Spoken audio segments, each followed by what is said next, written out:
नाही, मुळात या सगळ्या बातम्या निराधार आहेत आणि दिशाभूल करणाऱ्या आहेत. वंचित बहुजन आघाडीला महाविकास आघाडीकडून कुठलंही अल्टिमेटम आलेलं नाही.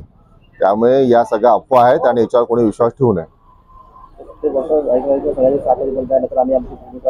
नाही, खोट्या बातम्या आहेत. नाही नाही आता जे आता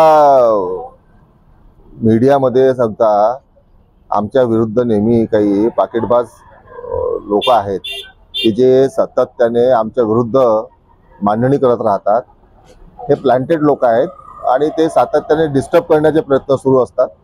आम्हाला कुठलाही अल्टिमेटम आलेला नाही आहे.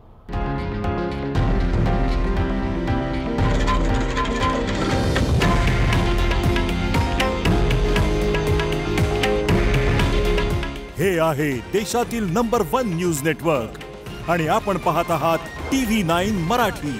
काळजी तुमची, हित महाराष्ट्राचं.